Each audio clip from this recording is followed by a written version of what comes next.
สบายดีพี่น้องสบายดีทุกคนสบายดีตอนสายๆน้องพี่น้องมื้อเช้านี่มาเตรียมงานนึกถึกหนึ่งน้องเลยบ่มีเวลาที่จะถ่ายคลิปเนาะพี่น้องแต่ว่าขั้นตอนนี้บ่าวเอื้อแล้วก็บ่าวจิ๋วแล้วก็ทีมงานของบ่าวเอื้อเนาะหลายๆคนกับชาวบ้านพากันตกแต่งวัดชมสนุกเนาะเพราะว่าวันที่9ก็จะเป็นงานอีกแล้วเนาะพี่น้องเนาะไปเบิ่งบรรยากาศอยู่ในวัดแล้วก็อยู่ทางด้าน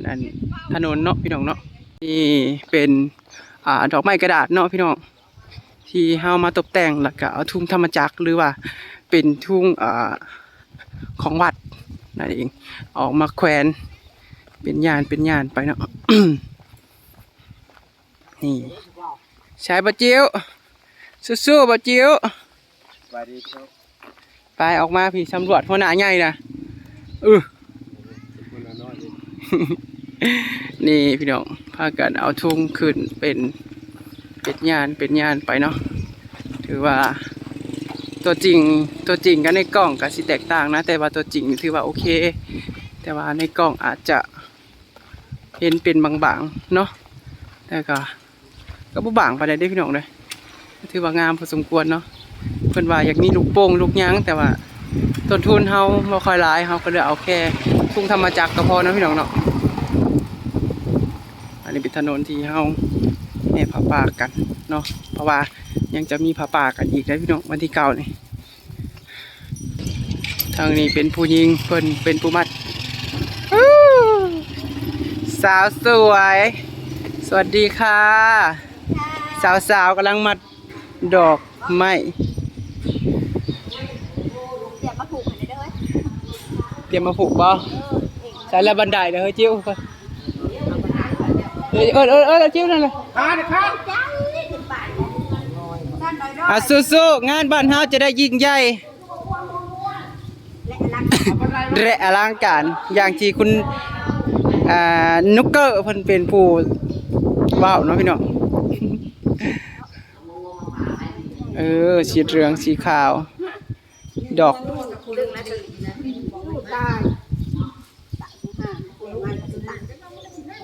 แล้วงานนี่เองสิตายนุ่นนุกฮะกูเอารถแห่จิ๋วนุกเอาผ่านกับผ่านมันลมแล้วก็เลยมากางไว้แล้วพี่น้องอันนี้เป็นของเพิ่นแต่ว่าบ่บ่ได้เป็นผู้มัดเนาะมีแต่ผู้ใจจ้อยเนาะนี่ว่ามีแต่ผู้หุ่นดีรถพุ่งแล้วบ่มีเลยอยากได้นี่ว่าอยากได้ท่องสร้างก็บ่ได้เลยได้อยู่โอเคอยู่ดึงตึงเด้อเยิ่มนั่นแหละโอ้ยงามได้แต่งได้แต่ทั้งนี้นั่นเฮาว่าบ่มัดไว้ก็ได้นะมัน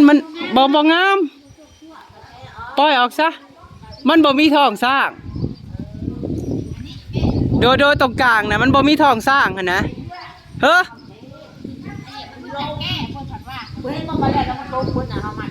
โอ้ยอันนี้มันลมแห้งอลีเฮ้ยให้สิแก้ให้สิลงคะให้สิเป็นคนลงแต่สิลงมาแก้ปะคะ no เฮ้อเอาเลยแล้วแหละคือแล้วมุนคือมุนตามนั่นจะได้งามคือการก็ยูเทิร์นนั่นเด้แล้วก็แล้วนะขาดแล้วก็ขาดนั่นได้อยู่อันไหนเองคือทั้งนั้นอีกอะอุ้ยสิไปคืนบ่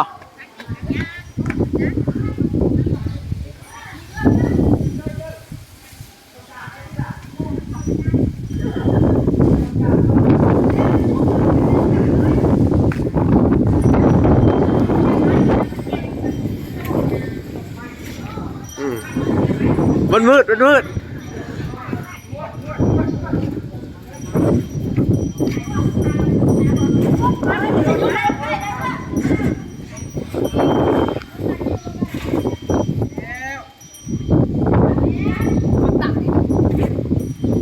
โอ้ย สิเป็นเฮ็ดยุ่นเฮ็ดบ่ทอกกันดินุกทอกกันอยู่เฮ็ดน่ะทอกกันอยู่คือเดี๋ยวว่าจักว่าทอได้สิเถียงแล้วว่าแบกครึ่งกะ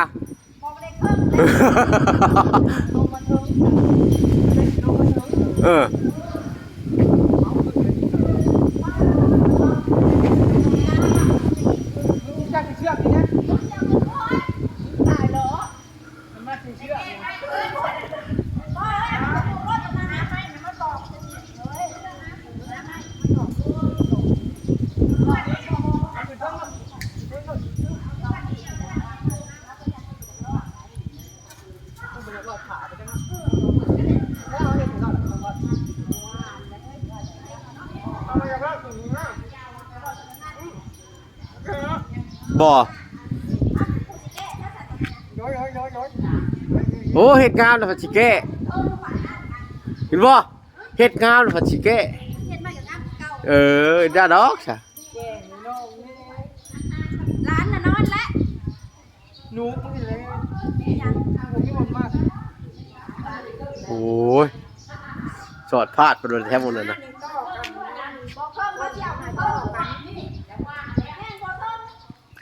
นั่นน่ะและถังเนาะถังใหญ่เน่เนาะอยู่เนาะคนเฮานี่ปุ๊บ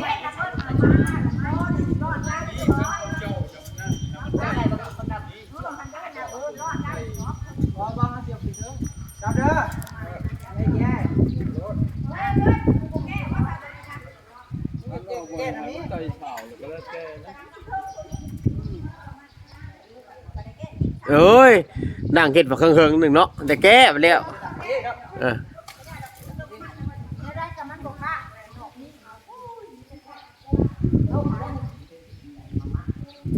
อยู่บ้านนี่ด้วยนะต้องพูดนะโอ้ยมันหมุนกันทางนอกบ่ไว้มันลมเฮียงกันลีเอาบ่เจี๊ยบจังน้อยจังอันนั้นต่อเฮ้ยกินกับเบิ่งกันเลยเด้อกินจะขาดเครื่องขาดแซ่บมันกินกับให้กันอีกครับ123ยังแบกเฮ้ยบ่ได้ทันได้กิน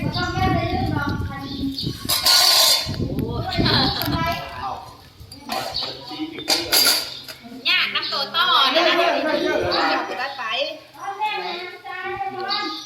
นั่นแม่ฮะน้องได้ท่าแล้วโอ้ยกระมุดกุลเลยกายเลยจะไปได้ก็เอาว่ากินได้แล้วกินก็ได้แล้วนะจะไปล้างเลยเอาได้ก็ได้สิตัวนี้ไปเอาไว้รถใช่เอาไว้พวกผู้ใหญ่ก็ได้นะทำการจะบอกเฮ้ยมื้อนี้ทำการบอกจำเฮ้ยมาเร็วโอ้ย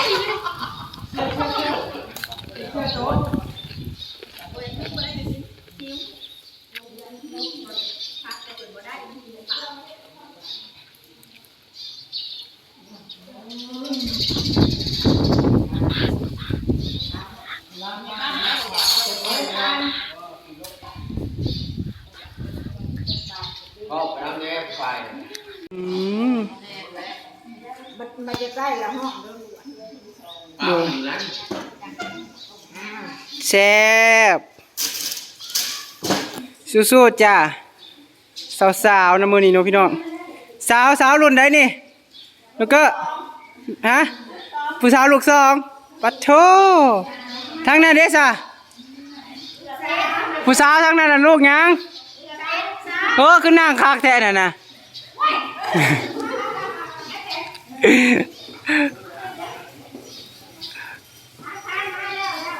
กำลังพากันเตรียมงานเนาะพี่น้องเนาะมัดโบมัดยังกันหลายๆอย่าง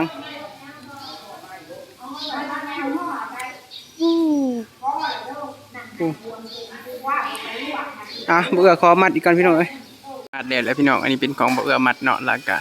ไปส่วนนั้นน้อยนึงจะเป็นดอกน้อยอันนี้ผ่ามันเหลือเบื่อก็เลยเฮ็ดดอกใหญ่ไปเลยเนาะพี่น้อง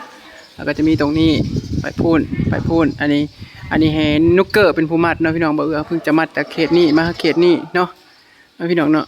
แต่ว่าเขตทางด้านรวมเป็นของนุกเกอร์เป็นผู้มัดหลังจากที่ว่าเฮามัดผ้าได้ประมาณ2พื้นทางนี้ก็พากันมัดกันอีกเนาะพี่น้องแต่ว่าก่อนอื่นก็ขอเลี้ยงหมักโมให้กับทีมงานมัดผ้าทีมงานมัดผ้าเฮาเนาะเฮ้อ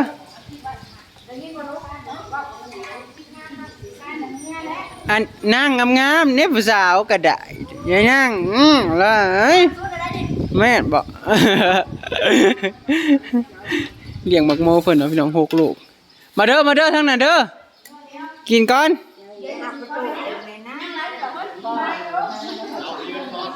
ฮะนายมาคุมแล้วนุกนั่นคุณนายมาคุมกินหมักโมมาเลี้ยงหมักโมพี่น้องเอ้ยยืนไปกินไปกองทัพต้องเดินโดยท้องแม่นบ่โอ้ย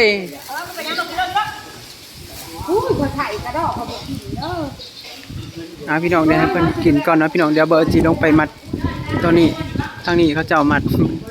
เท่าที่ได้เนาะพี่น้องเนาะเพราะว่าทาจีทาแต่บ่เอื้อกะงานมันสิบ่เดินพี่น้องก็จะต้องให้เขาเจ้าเป็นผู้มัดผู้หยังกันที่ได้เฮ็ดเป็นแล้วก็เอาก็สิได้เบามือไปจักหน่อยนะพี่น้องก็อันใดมัดได้ก็มัดอันใดบ่มัดบ่ได้ก็เฮาก็ฮับบ่เอื้อเป็นผู้มัดเองเนาะพี่น้องโอ้โหเจนาวมาเลยมากินหมักโม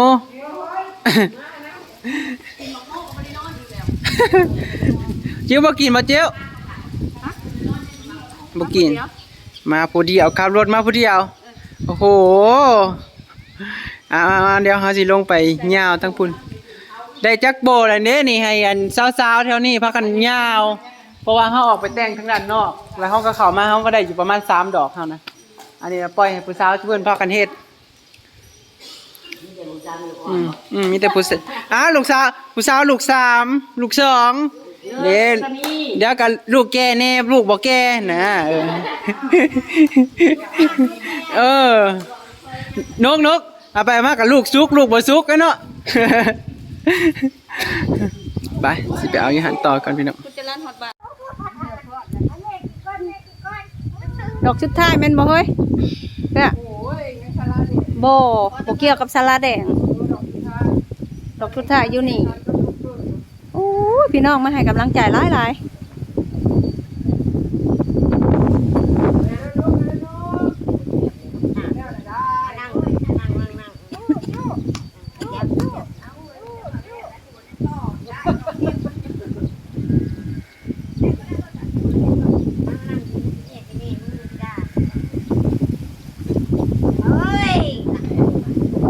เกี่ยวทอดชุดนะบ่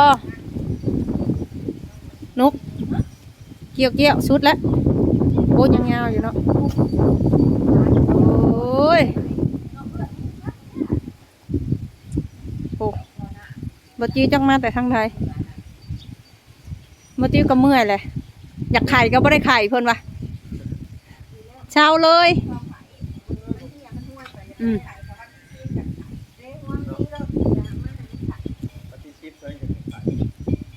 เนี่ยอยู่ไปทางไหนบ่อยู่ตึ้งว่าบ่ได้ตึ้งอยู่จะไปได้น่ะเนาะตึ้งลูกจบเพิ่น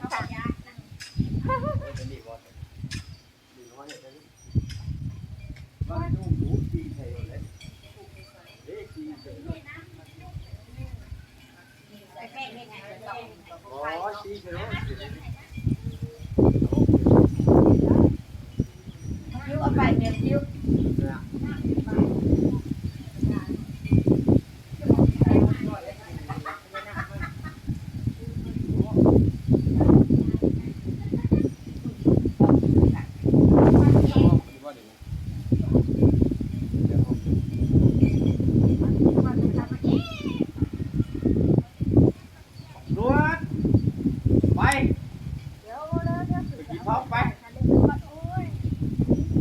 มันได้จองน้ำท่อมอีกแน่นน่ะนะ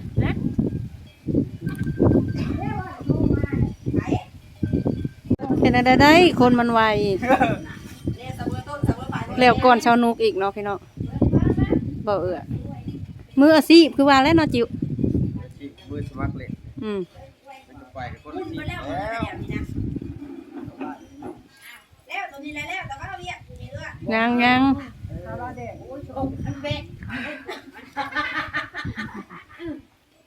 นี่อย่าเวิร์ดมันกระจายมันกระบาด อืม อย่าลงในหันพี่พักตุมันมาเกี่ยวหันกูได้เลยอาวุธห้องปิดประตูเลยกระดามาเราต้องรอ เด็กมันก็ลงประตูอีเด็ก กระยะเย็ด เอาอีก มีไว้เลยเบิดเลยเบิดมาจอดเลยมั้ยเบิดบ่มียัง บ่เชื่อมันบ่เชื่อบ่เบิด บ่มียังเบิดน้ำนึงยังเห็นอยู่ว่าบ่มีโอ้ปากเรื่องเลย จอกอีกเอ้ย บ่มีเบิดเลยมาจอดนี่มาจะคิดว่าไปเล่นบุก แล้วเรียบร้อย อย่าเล่นมาเล่นนะ นี่ช้อนนี่ นั่นเพราะมึงเนี่ยบุก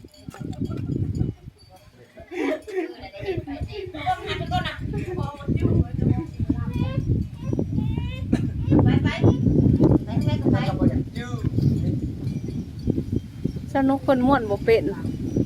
บ่นุก หายนะหายนะ มาลวดนะตัดลวด แนวตัดลวดแนวตัดลวด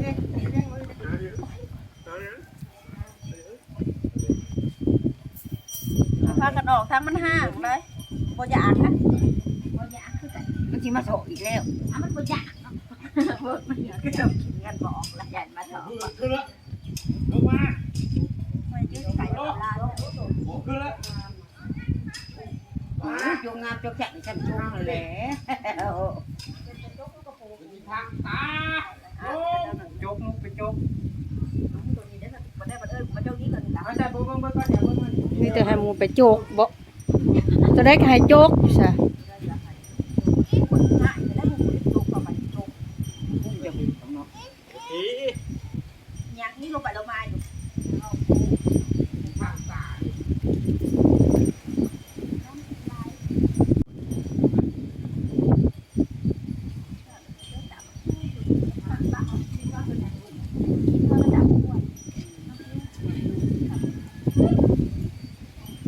การพากันจงล้วนๆจงนั้นเป็นงานหอยยันจงเลยยกเพื่อไม่ให้เร็วเร็วเมื่ออะไรเอาตัวนี้หาประเทศอะไรกิน แล้วเลยเด้เนี่ย โอเค โจกแป้งเด้อ ตั้งแต่อยากร้องเพลงได้ เฮ็ดได้เนาะวงสาวแป้งก็ต้องโจกแต่ว่า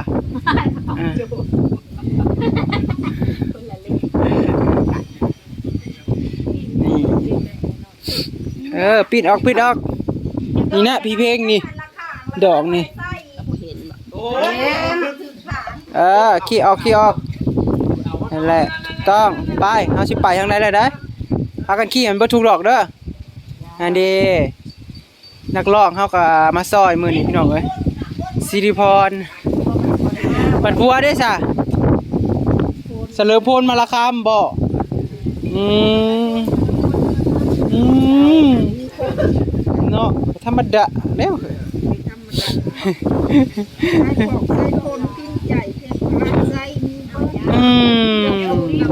อ้าวตัวนี้แล้วพี่น้องเราจะไป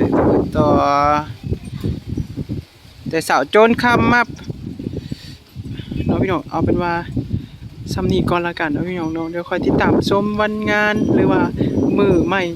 ก่อนละกันเนาะพี่น้องเดี๋ยวมือนี้บ่เอิ้นสิขอเก็บภาพบรรยากาศซ้ำนี้ก่อนละกันพี่น้องเดี๋ยวจะไปบัดผาต่ออีหยังหลายๆอย่างเนาะพี่น้องเนาะเอาเป็นว่าไปเด้อคลิปนี้ก็สบายดี